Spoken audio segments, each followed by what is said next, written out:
Now, Scott Thomas lost his son, Evan, in that crash, and tonight he'll be among those in attendance at that memorial. Scott now joins me live from Humboldt. Thank you for joining us today, Scott. No, thanks for having me today. We know that this is going to be a very difficult day for so many of you, especially you as a parent still grieving the loss of your son. How are you doing? Well, it's been an emotional roller coaster already today. We went up to the crash site earlier, and all the way up we were getting text messages from Evan's buddies with pictures of them when they were 5, 6, 7 years old, clowning around, being kids, and so that put smiles on our faces for sure. And then when you get to the crash site, of course, just a void. I mean, a void just opens up within you, and all that energy sucked right out of you. And then it's a bunch of tears, and it's a bunch of sadness, and it's lots of hugs, and just a real empty feeling in your stomach. And now coming back here today and seeing what's going to be prepared for us tonight, and you can hear the choir singing in the background there. It's going to be a pretty emotional evening, no doubt about that. That moment of silence at 4:50 is going to be, it's going to be hard to get through. You know, you remember your son so fondly, and I can see that on your face, because even deep within that sorrow, you have these smiles when you have those memories of what your son was like, and how all of the friends have been texting and being in contact with you. But it must be still such a roller coaster for you. What have the last 12 months been like? Yeah, it's been all of that. Mostly it's just been a void. It's every day we wake up and we still can't believe we're in the middle of this. We can't believe the tragedy happened, and then you can't believe that your son was actually one of the players that lost their life.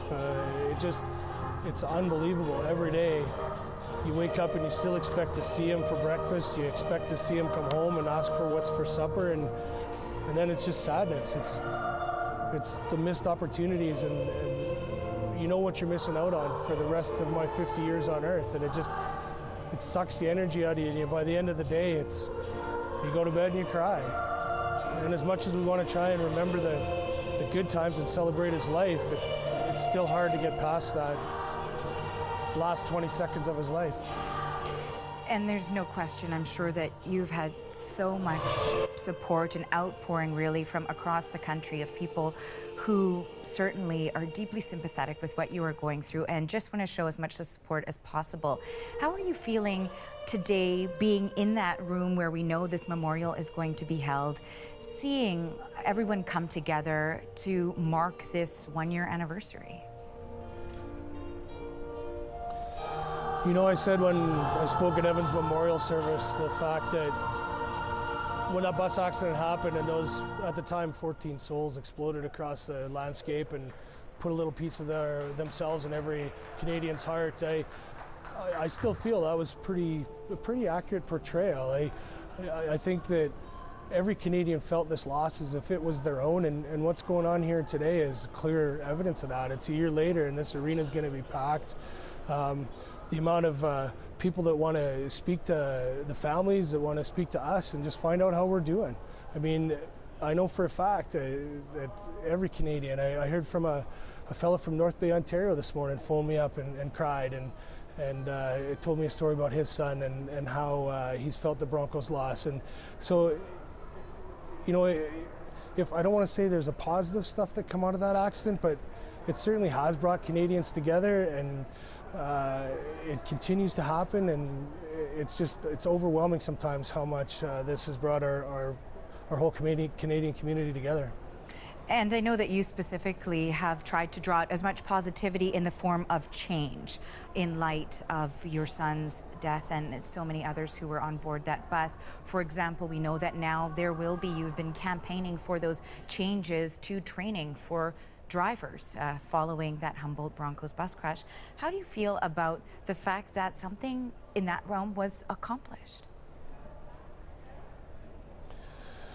Well, we said that a tragedy of this size, it's not one thing that went wrong. It was several things that went wrong, and several big things. And one of them right off the bat is the lack of driver training, if you will. Mr. Sidhu never should have been behind the wheel of that vehicle. There has to be a national standard for mandatory entry-level training. The federal government has to take this seriously and start treating truck drivers like they're a skilled trade. And above that too, they have to start regulating the trucking companies that employ people that are underskilled. And so I hope that there's some movement in that regard too, that they start getting rid of the operators that don't treat this business with the respect it deserves. The mandatory seatbelts, I think, is a huge thing. And also, just the intersection safety all across Canada. Any one or all of those things, if one of those things would have been different that day, that accident probably wouldn't have happened.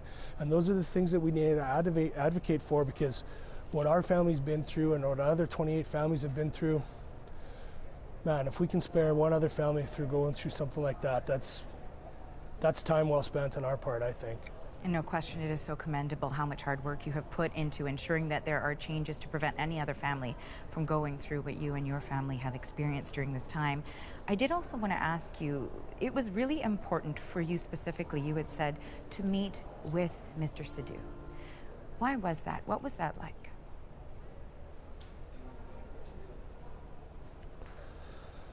It was very powerful 15 minutes. For sure. It was humbling for both of us. I've described it as a meeting between two broken men. I have no doubt that Mr. Sidhu did not intend for that outcome on that day. And I have no doubt that it's affected him in a very deep manner. What we shared in that room in those 15 minutes, I would call almost cathartic. It changed me as a man.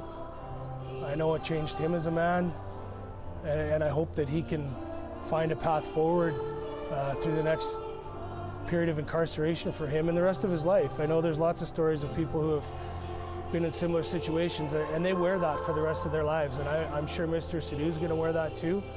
I'm just so thankful for that opportunity, and I'm pretty sure he was too. And just finally, Scott, I wanted to ask you, we've heard from some parents that they've said that this feels like a full circle moment, and perhaps it is an opportunity to now move forward. How do you feel following this one-year anniversary? Yeah, I kind of alluded to the fact before that we can't help but getting caught up in the last 30 seconds, let alone the last 2 seconds of Evan's life, when they're on the bus and the semi flashes before his eyes and what he saw and how he died, and the fact that he is dead and gone. And our family wants to get to the point to start celebrating his life. He was a great kid, had a great life. He affected a lot of people through the things like his memorial trust and the activities, the hockey tournaments and the ball tournaments that we want to run and give back to the next generation of Saskatoon and Saskatchewan kids coming up. We need to celebrate his life, and that's what we're going to be turning our attention to here going forward in the next very short time, and hopefully we can get to that point. Well, Scott, thank you so much for sharing your thoughts with us on this emotional milestone day of that Humboldt Broncos crash. Of course, our deepest sympathies on behalf of all of the CBC to you and to your family, and we wish you strength as you move forward. Thank you again, Scott. Thanks for having me.